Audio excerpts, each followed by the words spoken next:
Hello, and thanks for stopping by. Today, I'm at All Saints Church in Haggerston, in the borough of Hackney, where, on the first Sunday of each February, you can see one of London's most unique religious events, the annual clown service. Held every year since 1946, the clown service is exactly what it sounds like. Bringing clowns together from across the nation, and indeed the world, there are red noses, face paint, bubbles, music, readings and prayers. Although if you suffer from coulrophobia, a fear of clowns, then it's probably best avoided. All Saints is the third church in London to be associated with this event. Until 2001, the clown service was held just up the road at Holy Trinity Church near Dalston Junction. But as this unique occasion grew in popularity, it needed a bigger space. And even here, as you can see, it's still full to capacity. Together, All Saints and Holy Trinity are collectively known as Trinity Saints, though thanks to this colourful tradition, they're also referred to as the Clown's Church. But why does London even have a Clown's Church?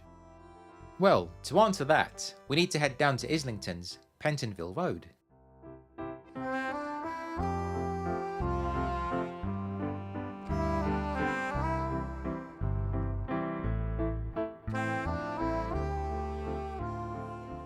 Between 1946 and 1958, the clown service was held at the former St James's Church, Pentonville, where, in the old burial ground, you'll find a memorial to a man named Joseph Grimaldi.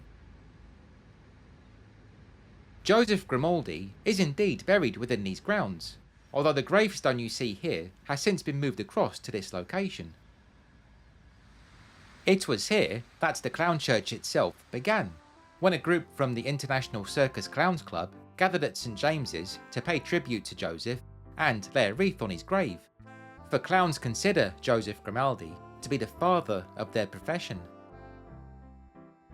Despite bringing joy and laughter to many though, Joseph's life was more tragic than comic.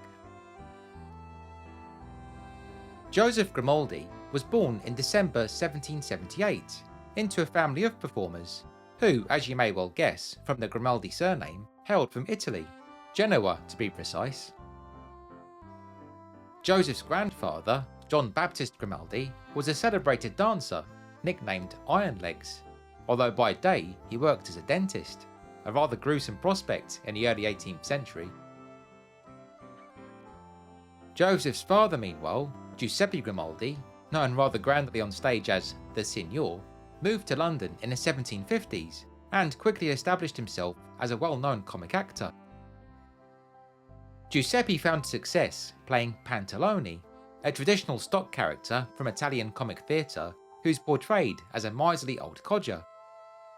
Pantalone's modern equivalent would be the likes of Mr. Burns or Albert Steptoe. By all accounts, Giuseppe was a gifted performer, the best clown we ever saw, claimed one critic, although off stage he was a very different man. When Joseph was born, Giuseppe was in his 60s, whilst his mother, Rebecca, an apprentice dancer from Holborn, was just 14 years old. Yes, you heard that right. Joseph came into the world at Stanhope Street, a now lost road that formed part of Clare Market, which in those days was a wretched slum, although today it's far more respectable, forming part of the London School of Economics campus. Joseph's early life at Clare Market was brutal. Giuseppe was a tyrant who ruled the household with fear and savage beatings, directed at both his children and their mother. Then, as soon as Joseph was old enough to toddle, his father put him to work on the stage.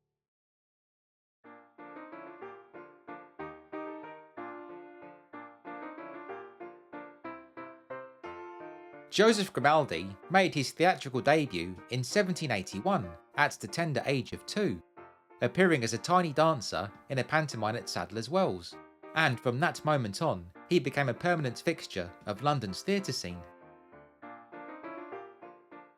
Even on stage though, he was not spared his father's cruelty.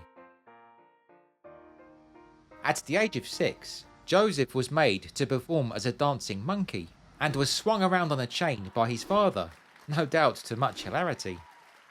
One night though, the chain snapped, sending young Joseph flying through the air. Fortunately, he landed in an audience member's lap, and wasn't badly hurt. The lad was less lucky on Boxing Day 1785 though, when, after running on stage dressed as a cat, he tumbled through an open trapdoor, breaking his collarbone. Joseph hadn't seen the hazard, because his father hadn't bothered to cut eye holes into the cat mask. There was even one occasion when Giuseppe, enraged at an incident that had occurred backstage, administered a beating to Joseph in front of a live audience, causing the crowd to roar with laughter, for they assumed it was all part of the act. When Giuseppe died in 1788, Joseph was 9 years old, yet despite being so young, he suddenly became the family's main breadwinner.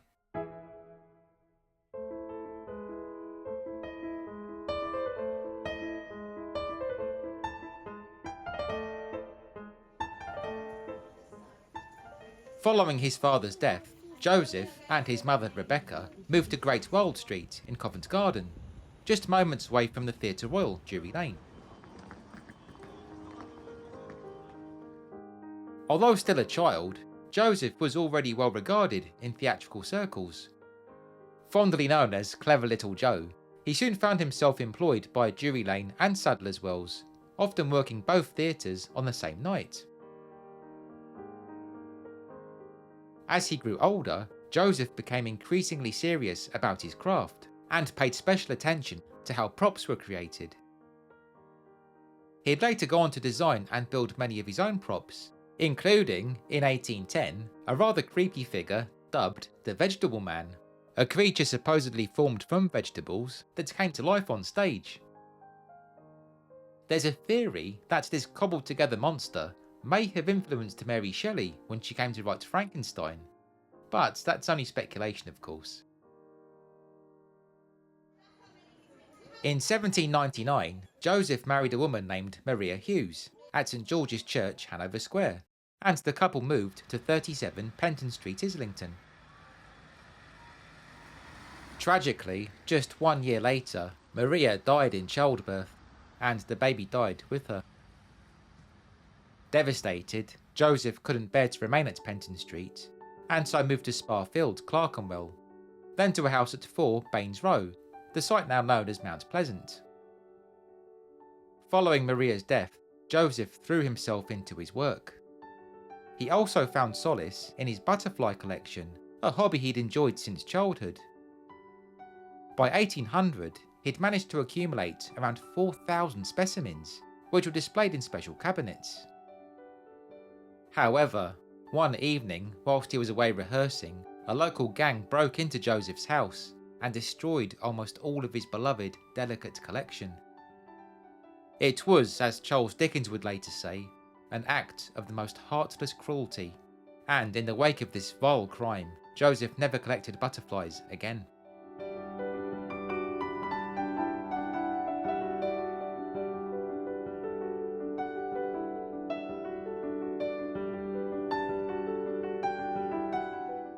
It was in around 1800 that Joseph Grimaldi changed the art of clowning forever. Before Joseph, clowns were very different to what we know today. They were rustic characters, country bumpkins who dressed in ragged clothes, a good example being the gravedigger in Shakespeare's Hamlet. Things began to change during the Easter season of 1800 though, when the writer and theatrical director Charles Dibdin had Joseph and a fellow performer, the French actor Jean-Baptiste Dubois, dress up in colourful costumes for their roles as Guzzle and Gobble, a pair of clowns who drank beer and ate sausages to excess. Joseph played Guzzle. Satire and topical humour were also introduced via comical songs, and most notably, Joseph unveiled something that was completely new. His makeup, a stark white face decorated with bold red shapes and an exaggerated grin. For its time, this bold look was a revelation.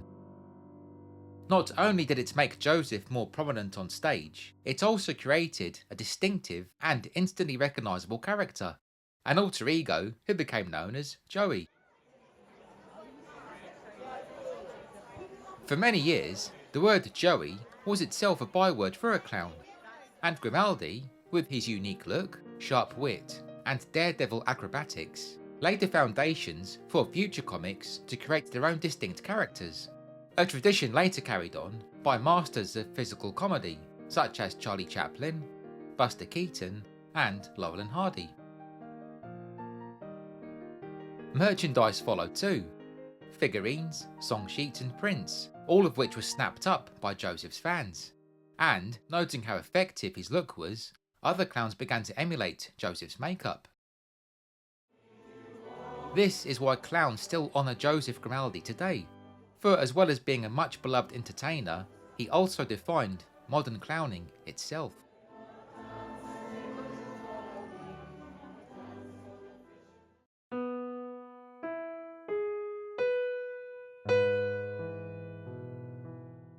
At the height of his fame, between 1806 and 1812, Joseph lived with his second wife, Mary, in Finchley, which in those days was a rural retreat.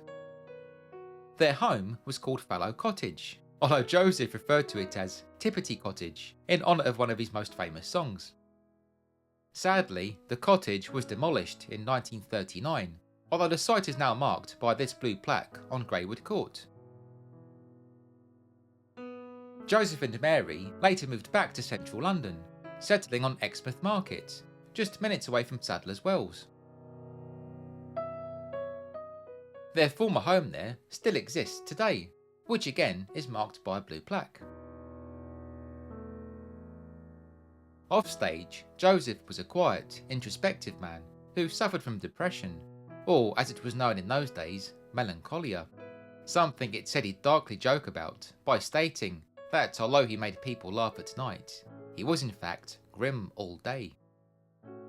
Joseph did forge friendships though, his most notable being with the poet Lord Byron. Along with suffering from poor mental health, the physical toll of clowning had a huge impact on Joseph too. Ever since childhood, his body had been pushed to its limits. He'd been whacked, thrown about, and endured countless falls, blows and strains. This inevitably caught up with him, and he developed severe arthritis. In 1821, Joseph collapsed backstage. He was 43 at the time, leading doctors to conclude that he was suffering from premature old age. He battled on though, clowning for a further 2 years, before finally having to retire in 1823.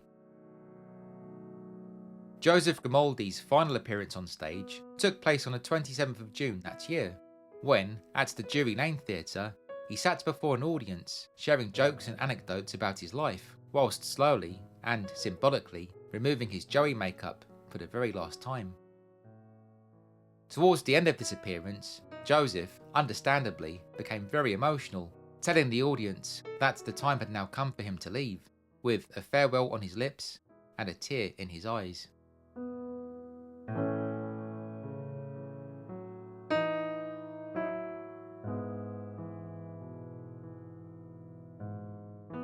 Between them, Joseph and Mary Grimaldi had one son, who they named Joseph Samuel. Joseph and his son performed together on stage, and by his teens, J.S. himself had become a successful clown in his own right. Inevitably though, critics and audiences began to draw comparisons with his father, something which J.S. bitterly came to resent. By his 20s, he turned to drink, and was violent with it, causing him to become estranged from his parents. Alcoholism made J.S. practically unemployable. There was at least one instance, for example, when, whilst on stage, he drunkenly threatened a member of the audience. He did manage to land the odd role though, and his final performance was at the Tottenham Street Theatre, which once stood on the corner of Charlotte Street and Tottenham Street in 1832, when he played Scaramouche in a production of Don Juan.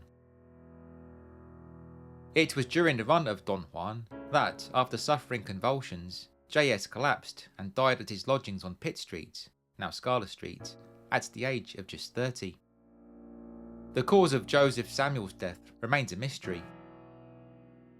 Some say he was poisoned, although it's more likely he died from a dormant brain injury caused when, one evening while stumbling home drunk, a constable had cracked him around the head with a truncheon.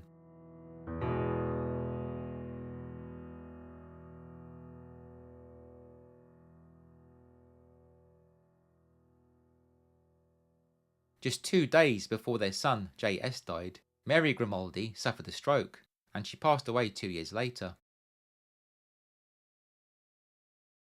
Now alone, Joseph moved to lodgings at 33 Southampton Street, now known as Calshot Street, in Pentonville, a short walk from present-day King's Cross. Despite being granted a pension by the Drury Lane Theatre, Joseph struggled financially and took to drinking heavily. He could be found in his local pub almost every night, although by now his ailments meant he could barely walk, and he had to be helped to and from his lodgings by the pub's landlord. Then, on the morning of the 31st of May 1837, Joseph Grimaldi was found cold and lifeless in bed. His death was, according to the coroner, caused by a visitation of God. He was 58 years old and died penniless.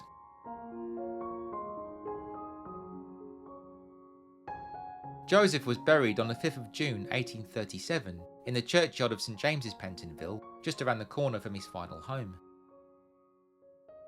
Following his death, it was discovered that during his final months, Joseph had written his memoirs.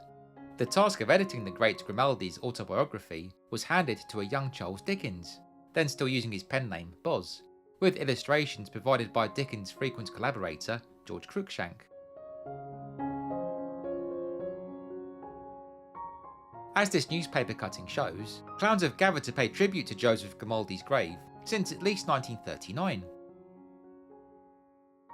It was just after the war though, in 1946, that the annual tribute really took off. It's been held every year ever since, and continues to go from strength to strength, with this banner of Joseph Grimaldi always holding pride of place throughout each service. In recent years, this art installation in the burial ground, which is now named Joseph Grimaldi Park, was added.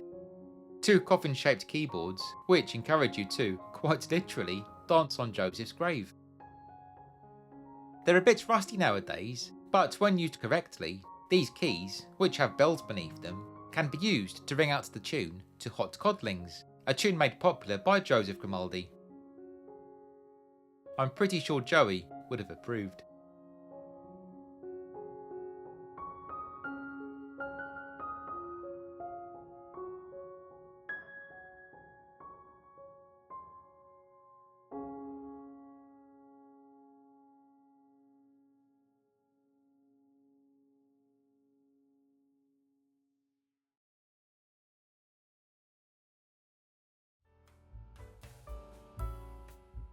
Thank you so much for watching.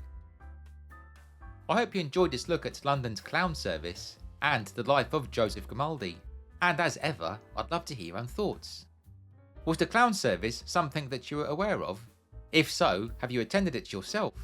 And who would you say is your favourite clown? Please be sure to let me know in the comments. If you haven't yet subscribed to Rob's London, then I'd appreciate it very much if you could please consider doing so, as this, along with clicking the bell icon to receive notifications, will ensure that you don't miss out whenever I publish a new video. Plus of course, it'd be wonderful to have you along. If you're feeling extra generous, you can also support my work with a tip via either my Ko-fi account, which I'll link below, or the YouTube thanks button, which appears as a heart icon beneath the video. Any such financial donations are of course greatly appreciated, and they really do help go towards creating content. Anyway, on that note, thanks again for watching friends. Stay well, and please be sure to stay tuned.